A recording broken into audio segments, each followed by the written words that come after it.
یہ قہر شدید تھا جو اسرائیل پر نازل ہوا۔ آج کے لیے ہماری پہلی تلاوت مکابین کی پہلی کتاب، اس کے پہلے باب کی 10ویں سے 15ویں، 41ویں سے 43ویں، 54ویں سے 57ویں اور 62ویں سے 64ویں آیات مقدسہ۔ اس وقت انہی میں سے مصدر شرارت نکلا، یعنی انطاکس بادشاہ کا بیٹا، انطاکس اپفٹنس، جو روما میں یرغمال رہا اور یونانی سلطنت کے 137ویں برس میں بادشاہ ہوا۔ انہی دنوں میں اسرائیل میں سے خبیث آدمی نکلے جو بہتوں کو بہکا کر کہنے لگے کہ آؤ ہم اپنے ارد گرد کی اقوام سے عہد کریں، کیونکہ جب سے ہم ان سے جدا ہوئے ہیں ہم پر بہت سی مصیبتیں آئی ہیں۔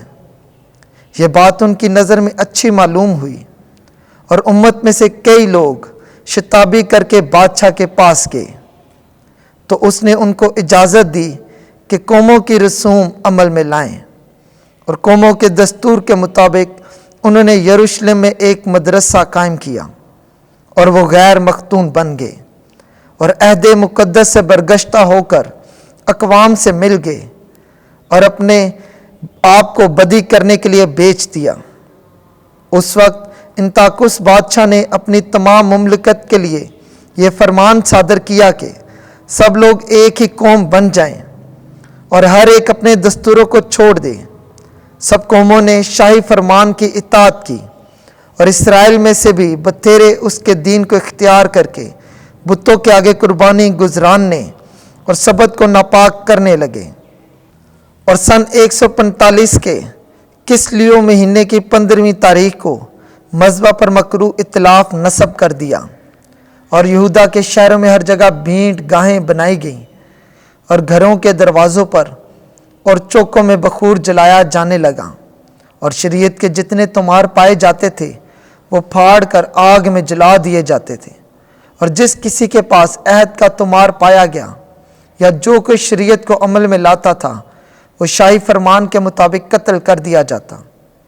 پھر بھی اسرائیل میں سے بتھیروں نے اپنے دل میں ہمت نہ ہاری اور مصمم ارادہ کر لیا کہ ہم ناپاک چیزیں نہ کھائیں گے، اور کھانے کھا کر ناپاک ہونے اور عہد مقدس کو عدول کرنے کی بجائے جان دے دینا منظور کریں گے۔ پس وہ مارے جاتے تھے، اور قہر شدید اسرائیل پر پڑا رہا۔ پاک کلام کے پڑھے اور سنے جانے پر خدا ان کی برکت ہو۔ زبور 119۔ جماعتی جواب: اے خداوند، میں تیری مرضی بجا لاؤں گا۔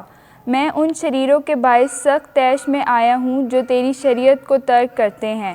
شریروں کے رستوں نے مجھے گھیر لیا ہے، مگر میں نے تیری شریعت کو فراموش نہیں کیا۔ جماعتی جواب: اے خداوند، میں تیری مرضی بجا لاؤں گا۔ انسان کے ظلم سے مجھے چھڑا، اور میں تیرے قواعد کو حفظ کروں گا۔ میرے ستانے والے بدی کے خیال سے نزدیک آتے ہیں، وہ تیری شریعت سے بعید ہیں۔ جماعتی جواب: اے خداوند، میں تیری مرضی بجا لاؤں گا۔ گنہگاروں سے نجات دور ہے، کیونکہ وہ تیرے قواعد کا لحاظ نہیں کرتے۔ میں نے بے وفاؤں کو دیکھا اور مجھے نفرت آئی، کیونکہ انہوں نے تیرے قول کو حفظ نہیں کیا۔ جماعتی جواب: اے خداوند، میں تیری مرضی بجا لاؤں گا۔ خداوند آپ کے ساتھ ہو۔ انجیل مقدس لوکا کے مطابق اے خداوند تیری تمجید ہو۔ 18واں باب 35ویں سے 43ویں آیت۔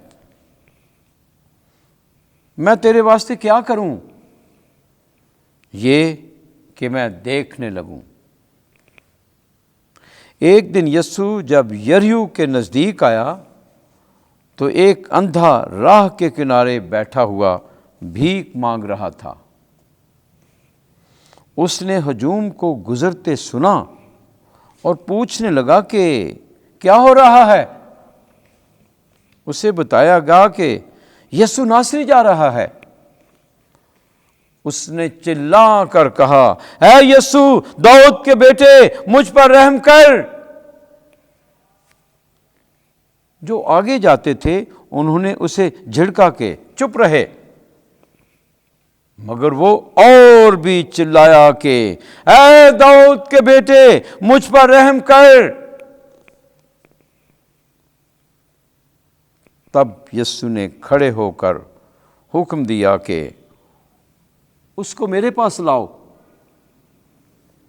جب وہ نزدیک آیا تو یسوع نے اس سے پوچھا، تو کیا چاہتا ہے کہ میں تیرے واسطے کروں؟ اس نے کہا، اے خداوند، یہ کہ میں دیکھنے لگوں۔ یسوع نے اس سے کہا، تو بینا ہو جا، تیرے ایمان نے تجھے بچایا ہے۔ اور وہ اسی دم بینا ہو گیا اور خدا کی تمجید کرتا ہوا اس کے پیچھے ہو لیا، اور سب لوگوں نے دیکھ کر خدا کی حمد کی۔ انجیل مقدس کے وسیلے سے ہمارے گناہ معاف کیے جائیں۔ اے مسیح، تیری ستائش ہو۔